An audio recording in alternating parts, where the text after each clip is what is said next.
ओम नमो नारायण पंडित जी। ओम नमो नारायण जी। जय माता जी। जय माता दी।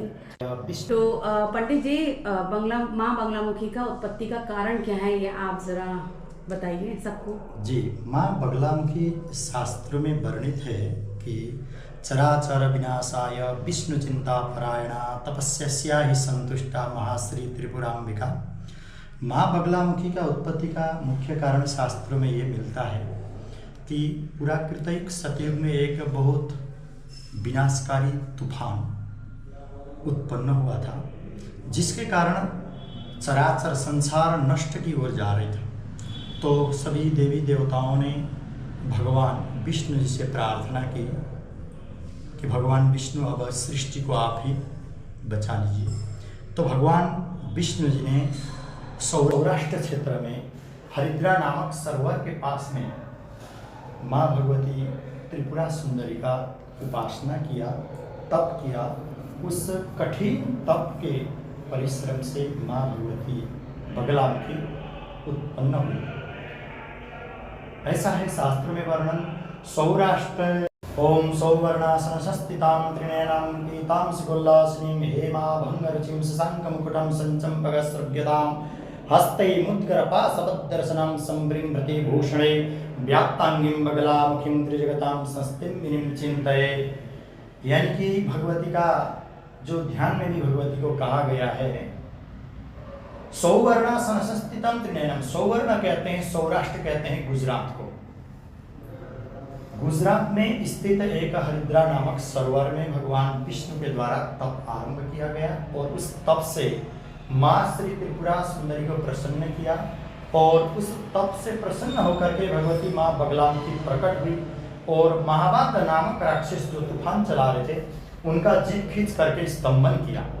आप मूर्ति में भी देख सकते हैं, भगवती जीवा को स्तंभन कर रही है। तो भगवती की उपासना खंड में दो प्रकार की भगवती की उपासना का विधि बताया गया है। एक तो है गंभीरांत मदोन्मत्तां तप्त कांचन सन्निभां चतुर्बाहु त्रिनयनं कमलासन संस्थितां मुद्गरं दक्षिणापाशे पामि जिह्वां च वज्रकं पीताम्बराधरा साद्र वृत्तपीन पयोधरां हेमकुण्डलभूषां च स्वर्णसिंहासनास्थितिं एवं ध्यात्या देवेशी शत्रुस्तंभनकारिणी।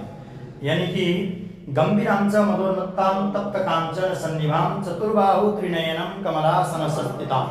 चार हाथ वाली माता, तीन नेत्र वाली माता भगवती इस धराधाम में आकर के उस महाबाद नामक राक्षस जो तूफान चला रहे थे उनका एक हाथ से स्तंभन किया और दूसरे हाथ में माता के वज्र है, तीसरे हाथ में मुद्गर है और चौथे हाथ में गधा लेकर के भगवती इस धराधाम में उत्पन्न होकर के सृष्टि चराचर नष्ट की ओर जा रहा था तो उसने बचा लिया।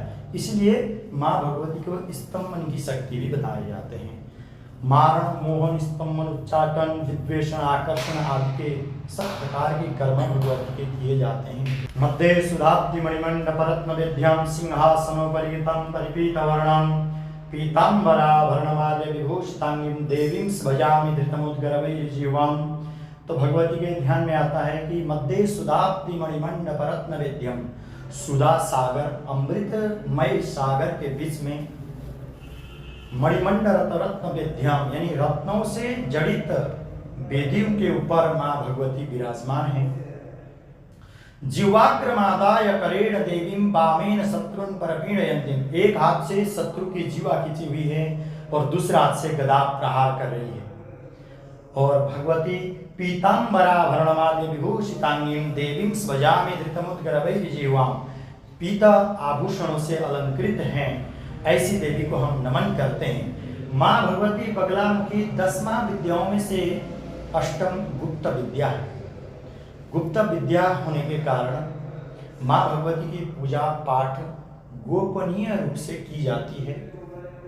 पूजा पाठ करने की विधि यह है कि साधक को, उपासक को पीत वस्त्र आदि धारण करके, पीले वस्त्रों से चौकियों को बना करके उसमें वेदी को स्थापित करके उसे पूजा की जाती है। पीत अक्षत, पीत चंदन, नैवेद्य आदि का भोग लगा करके भगवती को उपासना की जाती है। और इनका 36 अक्षरीय मंत्र जो धर्म, अर्थ, काम और मोक्ष को फल प्राप्ति कराने वाला मंत्र है। उस मंत्र का उच्चारण इस प्रकार है।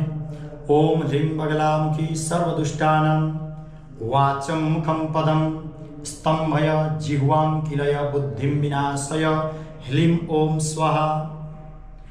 ह्लीं बगलामुखी की शक्ति का नाम है।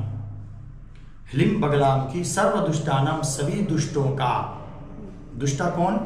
काम, क्रोध, लोभ, मोह, मात्सर्य, ईर्ष्या, छल, कपट आदि ये हमारे दुष्ट हैं। इन शत्रुओं को ये स्तंभन कर देती है।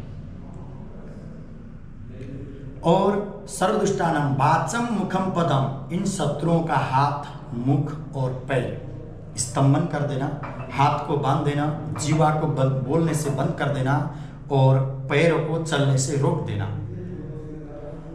बुद्धि भ्रमित कर देती है। अगर किसी पद प्रतिष्ठा या किसी अन्य धन दौलत के आदि मद मस्त में आकर के किसी अन्य के ऊपर अन्याय हो जाता है तो माँ भगवती की उपासना करने से उसको शीघ्र ही न्याय प्राप्त हो जाती है। माँ भगवती एक न्याय की भी देवी मानी जाती है।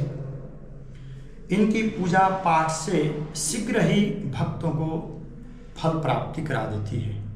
तो माँ भगवती की पूजा में हर चीज पीला चलता है, यानी कि पीला वस्त्र, पीला अक्षत, पीत चंदन, पीत पुष्प, हरिद्रा आदि सम्मिलित करके माँ भगवती की पूजा की जाती है। और इसके सवालक्ष्य मंत्र जाप करने के पश्चात इसके दशांश हवन होता है। हवन में भी पीत द्रव्य आदि से हवन सामग्री को उपयुक्त की जाती है। फिर पीत द्रव्य की हवन सामग्री को दशांश हवन करने के बाद उसके दशांश तर्पण की जाती है। तर्पण के दशांश मार्जन, मार्जन के दशांश ब्राह्मण भोजन और कन्या पूजन। इसके पश्चात पूर्ण आहुति होकर के माँ भगवती का अनुष्ठान समापन की जाती है। तो इसी प्रकार इस नवरात्र के अवसर में, विशेष करके गुप्त नवरात्रों में, आषाढ़ शुक्ल प्रतिपदा अथवा माघ शुक्ल प्रतिपदा को भगवती का गुप्त नवरात्र प्रारंभ होता है। ऐसे तो माता का पूजा पाठ करने में कभी भी कर सकते हैं। गुप्त नवरात्र में माँ भगवती पीताम्बरा का विशेष महत्व है और सभी भक्तजन माँ भगवती के उपासना पीत वस्त्र धारण करके करते हैं। पीला आसन बिछा करके, हरिद्रा आदि का माला लेकर के इसके जाप करना चाहिए। माँ भगवती पीताम्बरा सभी मनोकामना की पूर्ण करने वाली देवी में से एक है और शीघ्र ही फल देने वाली देवी है। माँ भगवती की उपासना करने मात्र से व्यक्ति को हृदय में रहे हुए अंधकार क्षण भर में खुल करके वो ज्ञान की ओर चले जाता है। माँ बगलामुखी एक विद्या की भी देवी है।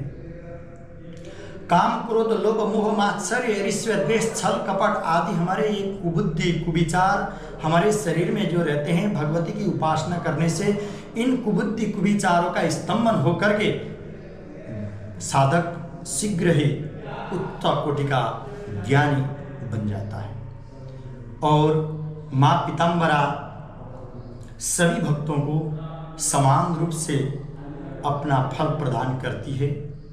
माँ पीताम्बरा की जाप, पूजा पाठ जितने भी जो भी भगवती का उपासना क्षेत्र है, ये गुप्त विद्या है। गुप्त होने के साथ गोपनीय रूप से की जाती है और अन्य देवी देवताओं की ही तरह इनकी भी पूजा पाठ की जाती है, परंतु इनकी पूजा पाठ में पीत आभूषण, पीत द्रव्य, पीत सामग्री परम आवश्यक है। तो माँ भगवती एक भगवती के शास्त्र में एक श्लोक आता है, बादी मूकति रंकते क्षितिपते वैश्वानर सीतते क्रोधे सम्यत दुर्जनस्सु जनते क्षिप्रानुगा खंजते गर्भी सर्वविच्च जलते तद्यंत्रिणा मंत्रिता श्री नित्ये बगलामुखी प्रतिदिनम कल्याणी तुभ्यम नमः। बादी मूकति रंकति क्षितिपति, जो गूंगा है भगवती के दरबार में आने के बाद वो बोलने लग जाता है। जो लंगड़ा है वो ठीक ढंग से चलने लग जाता है। जो रंक है वो राजा बन जाता है। तो ऐसा कोई भी चीज माँ भगवती के दरबार में, उपासना क्षेत्र में असंभव नहीं है जो भक्त मांगे और माँ उसका परिपूर्ण न करती। दृष्टिहीन व्यक्ति दृष्टि देखने लगता है, और अगर चलने में दिक्कत है, लंगड़ा व्यक्ति ठीक ढंग से चलने लग जाता है, वाणीहीन व्यक्ति वाणी से युक्त हो जाता है। ऐसा माँ भगवती पीताम्बरा सभी की कल्याण करती है।